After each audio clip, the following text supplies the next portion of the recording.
Welcome. As the slide says, I'm going to talk about CaMKII-dependent arrhythmogenesis and diabetic hyperglycemia. And CAM kinase modulates many channels and proteins in the heart, including the renin receptor and L-type channel, but additional sites as well. And in fact, it can move around the cell, as we've shown before. Now, CAM kinase affects many targets. Phospholamban gets phosphorylated. CAM kinase phosphorylates renin receptor, creating gating properties changes like CPVT mutants do, and that results in leaky renin receptors that promotes delayed after depolarizations carried by sodium-calcium exchange and produces triggered beats. CAM kinase also modulates L-type calcium channel gating in a way that prolongs action potentials and can lead to early after depolarizations. It promotes altered gating in sodium channels that can create both long QT or long action potentials in EADs, but also short QT in Brugada by complex mechanisms we've worked out. It also can regulate potassium channels, which can increase the dispersion of repolarization across the heart, which is a reentrant substrate, also arrhythmogenic. CAM kinase can modulate myofilament proteins and also nuclear transcription, but I won't talk about those today. CAM kinase is traditionally thought to be activated by increased calcium transients and binding of calmodulin, but recent work over the last 10 years has demonstrated multiple pathways that lead to either nitrosylation, oxidation, or glycnacylation, and I'll have something more to say about these latter two sites. So CAM kinase is, like many kinases, in an autoinhibited situation at rest where the catalytic domain interacts with a regulatory domain. Upon elevation of calcium calmodulin, it pops this open. So now the ATP catalytic domain can phosphorylate different target sites, one of which can be a neighboring subunit in this holoenzyme of 12 CAM kinase molecules. Once phosphorylated, this kinase can stay active, and the kinase is conformationally propped open in this autonomous state.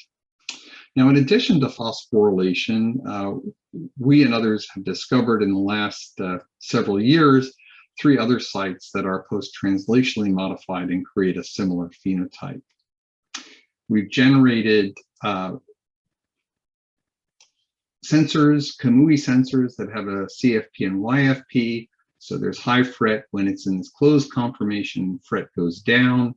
We plot activation going up, so we can actually calibrate that with knowing what the calcium calmodulin concentration is and how it activates the CAM kinase. So one of the ways we measure that kinase activity is using that fret indicator, and calcium calmodulin increases the activation. If we take calcium back down with EGTA, it turns off.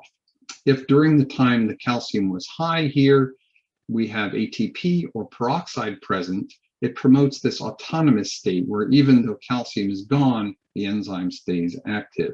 And those contexts are somewhat additive here.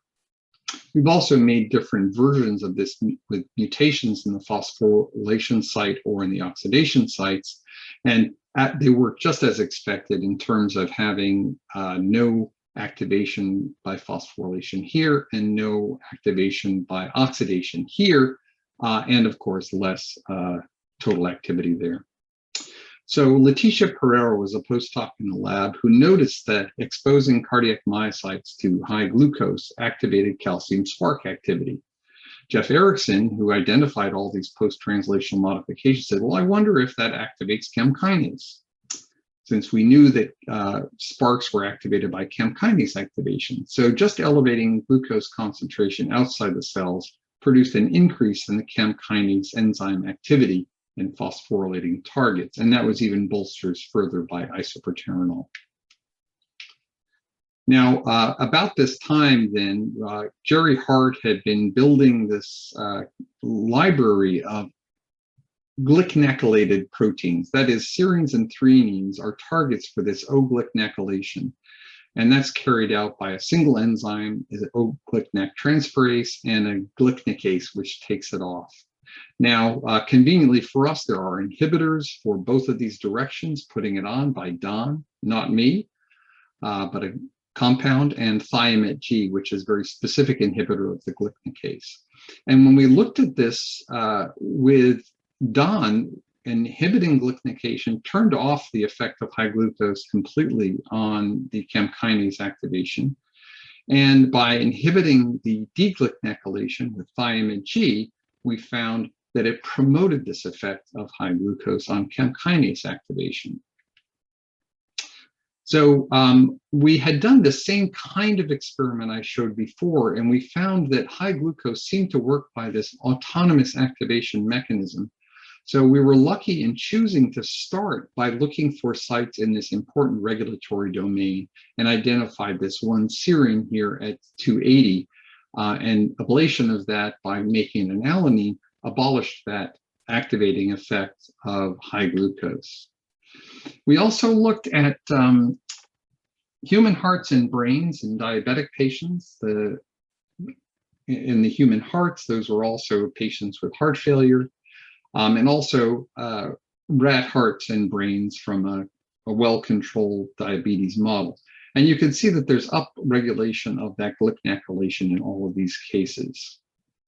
We also went back to look at the direct phosphorylation assay of kinase activity and showed that if we activate with calcium calmodulin, we get a strong activation, and we get this autonomous activation if we activate with the glycnacylating enzyme as well as the substrate produced from glucose. If we just add the substrate itself, it's not sufficient. So it requires the presence in these biochemistry experiments of the enzyme. And you still see full activation by ATP.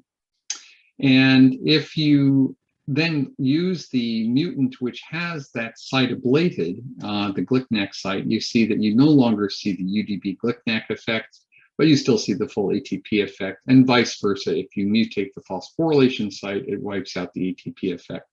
So that verifies that these are really affecting the activity of the enzyme. So here's some of Letitia's experiments with calcium sparks, which are greatly elevated here, and that elevation is prevented by CaMKII inhibition or GLICNAC inhibition. She also exposed it to thiamate G, which prevents the deglycnacylation. And what she found there was you get a robust effect in wild-type myocytes, but it's completely gone in CaMKII delta knockout mice.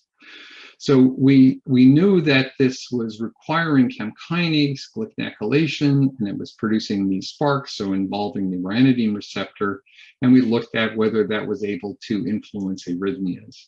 So working together with Crystal Ripplinger, we identified that just by elevating glucose in these animals, we could see runs of preventricular ventricular contractions, or PVCs, that were increased in the control condition.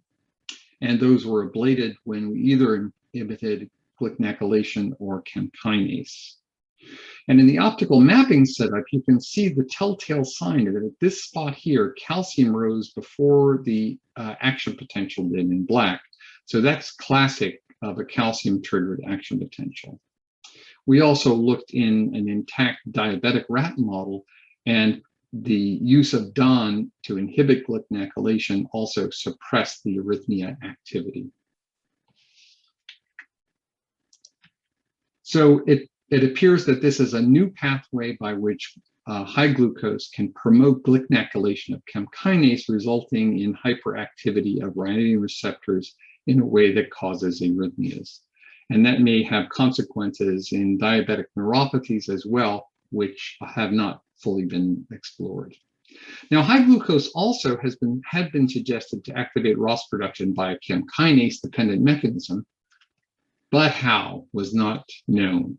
So Shan Liu, a graduate student, did very careful studies with DCF fluorescence to measure ROS production in myocytes, and acute application of elevating glucose. This would be like a diabetic glucose level.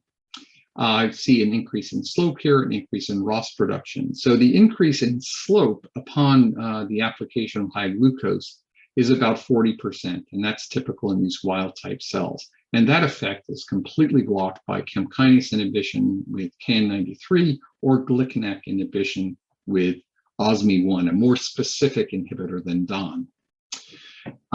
Moreover, the thiamine G promotes the increase in activity, as I mentioned before for Sparks, of the ROS production here. That is also prevented by inhibiting these two enzymes. So that suggests that there's this balance between the glycnacylation and the deglycnacylation, and there's a little pressure on that. So just inhibiting the deglycnacylation makes a difference. So Shan also found that the high glucose had no effect on the myocyte contractions or shortening. Moreover, it had no real effect on the calcium transient amplitude or kinetics per se, although it seemed to decrease the SR content, which is probably consistent with the observed increase in calcium sparks that are again inhibited by inhibiting either CaMKII or glycnacylation. So if you don't have any calcium transients in these stapsagargan and nifedipine-treated quiescent cells, increasing glucose or thiamine G produces no increase in ROS production. Likewise, in global knockouts of CaMKII-delta, the main cardiac isoform, high glucose and thiamine G do not produce an increase in ROS production. And the same is true in a cardiac-specific knockout mouse, no increase in ROS production. And the same is really true in Sparks. So if you measure Sparks, increase with high glucose, but not in the global or cardiac specific knockout. We made a new knock-in mouse that has a single point mutation at this glycnacylation site in CaMKII-delta. And you can see that that also abolishes the high glucose induced spark activity, but you can, or ROS activity, but you can see that you can still increase ROS by applying angiotensin II, which may use a different pathway than this level of high glucose does. Moreover, in these same mice, the calcium spark frequency increase is also ablated by this single point mutation. So that site seems to be the one that's critical for this effect.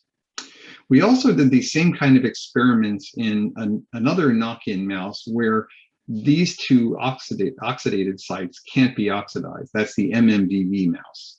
So here, what we found was you could still see the effect of the increase in ROS with high glucose, and that effect was still inhibited by CaMKII or OSMI1. So it doesn't seem like there's much amplification of oxidation at these sites into the activity created by this CaMKII. We also looked then at where the source of ROS was coming from, and we inhibited NOX2, and that seemed to prevent the activation. And we looked at NOX2 knockout mice, which also abolished the activation. So it seems like that's the pathway it works by. That is that the NOS is produced by NOX2 upon activation of CaMKII. Finally, the calcium spark frequency was increased here in both cases, even in the NOX2 knockout mouse. But that makes perfect sense because it's the CaMKII activation upstream of NOX2 activation that's responsible for the increase in sparks. It also reminds us that effect, the oxidative effect, does not feed back to further amplify this by a very great factor. We ruled out that NOX4 or mitochondrial ROS were involved in that. We also used genetically encoded ROS sensors that were either targeted to the mitochondria or to the cytosol, and we found that indeed we got this promotion of ROS production by simply increasing glucose at this point here, or thiamine G, but not if the sensor was targeted to the mitochondria. So it looks like high glucose is coming in, activating CaMKII, promoting NOX2 to produce ROS, which can do many things, but the direct impacts of this ROS on CaMKII activation is perhaps modest, as is its effect on further activation of granulin receptors. And we ruled out that these other pathways are involved. Now, we took a look back again with the same Jeff Erickson I mentioned before, at what the level of glycnacylation of CAM kinase is in diabetic patients who don't have heart failure. And in both their atria and ventricles, there's an upregulation in the glycnacylation of CAM kinase delta. That's not true for oxidation. So it's not more oxidized in the and sites in the diabetic human atria and ventricle.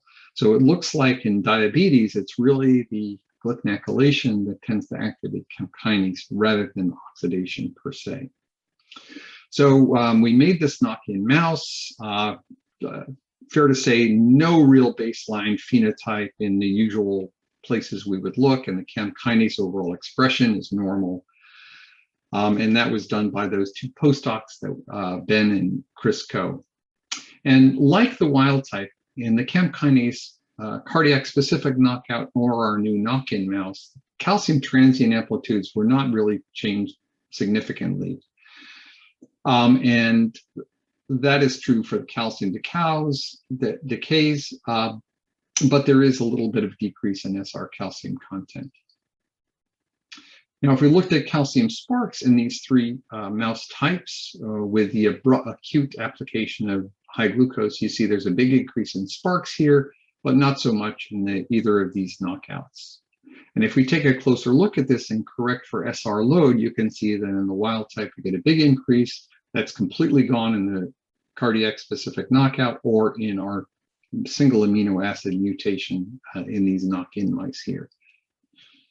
Moreover, we can see action potential changes, prolongations here, and the emergence of this bifurcation here called calcium alternans at high pacing frequencies, where you hear short action potential, long, short, long. And those are both completely ablated by the single point mutation here, suggesting that that's glycnacylation at that site seems to have these consequences on cellular electrophysiology. Notably, the calcium or the cardiac specific knockout has the same phenotype as the point mutation, but interestingly, the oxidation resistant mouse still looks like the wild type in terms of the APD prolongation seen here and the appearance of cardiac alternans. The same situation holds for these delayed after depolarizations driven by the kind of calcium spark and wave events that I mentioned before.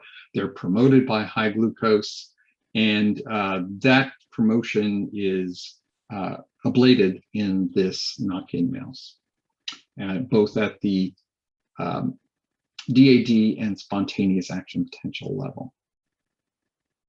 So we went on in the final section here to do kind of a diabetic challenge. So small injections of streptozotocin to induce diabetes. We can see high glucose in these animals at 4 weeks after the injections, but no systolic dysfunction. Ejection fractions are fine, but they are easier to trigger arrhythmias in these wild type mice that undergo this streptozotocin or STZ treatment.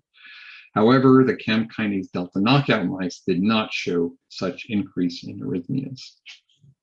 No other gross abnormalities were seen in the echocardiograms, although there was a slight diabetic increase in diastolic dysfunction. Once again, the calcium transients at baseline were not different between control and high glucose, although there was a slight reduction in the overall calcium transient amplitude and an increase in the time to calcium decline in all of these STZ treated animals, which would be consistent with reduced circuit function. And in all these animals, there tended to be a reduced SR calcium content, although that was the smallest in the ST280A glycnacylation resistant animals. If we look at sparks again in this more complex scenario and these bunch of different animal types, I'll blow up this panel here with calcium sparks per SR load. And you can see that just going from wild type to diabetes here, you see an increase in spark frequency. But keep in mind, these are measured now at 100 or 5 millimolar glucose. not the hyperglycemic level that these animals actually exhibit when they have the streptozosis and induced diabetes. So if we really wanted to see how much their spark activity increased, we would go from the white bar here to the red bar here. And note that both of those effects are completely abolished in the S280A mice. Same thing happens with the action potential properties. The action potential prolongation is exacerbated by the STZ. You can see here, and we also see more of these alternans now happening at even lower heart rates. And even the wild type animals at normal glucose are starting to show alternans in this region here. But again, all of those effects seem to be ablated when we ablate this one glycanalylation site on CaMKII-dependent. So you can see a tiny bit of alternans showing up here, but substantially depleted. The DADs, or these arrhythmogenic events that we see here, are promoted by diabetes. And if we bring the glucose back up to the level that it is in the animals, it's even more dramatic. And again, don't see that in the S280A mice, so it seems quite protected in that regard. So the other thing I want to point out in the last here is that these S280 mice don't see an increase even with glucose here for these DAD frequencies, but they can still be induced to increase with angiotensin on top of the high glucose. And if we look at the non-oxidatable MMVV mice, they are still increased by the STZ by itself and further increased by either glucose, but then no further increase by angiotensin on top of that. And really the same thing is seen for the action potential characteristics. So this tells us that glucose is coming in and resulting in the glycanalylation of CaMKII delta at a specific site that we've identified. And that produces an upregulation of leaky and arrhythmogenic SR calcium release. It also alters the gating of multiple other ion channels like sodium and potassium channels, as well as promoting ROS production here, which can have multiple consequences in the cell. And these are just two other papers where we characterize the potassium current changes there that are published in these couple of papers here, but I won't have time to go into that today. So to summarize, I want to point out that in human heart, there's a CaMKII is increased in glycanalylation, but not oxidation. Acute hyperglycemia increases ROS production by NOx2, increases SR calcium leak, decreases SR calcium load, increases action potential duration and alternans, and promotes arrhythmogenic DADs. And all of these seem to be mediated by this one glycanalylation site on CaMKII. In diabetes, of course, very complicated disease, chronic hyperglycemia. There's now diastolic dysfunction and further increases in SR calcium leak and further increases in arrhythmogenic action potential changes. And those are mainly, but not exclusively, by glycanalylation at S280 on CaMKII, with a minor synergistic role of the oxidation sites there. So in closing, I want to thank you for your participation. I'm looking for new postdocs to join our group. So please contact me if you're interested. And here's a group of the contributors to work that I've described today, especially highlighted in red are people whose work I've shown in some detail. Thanks very much.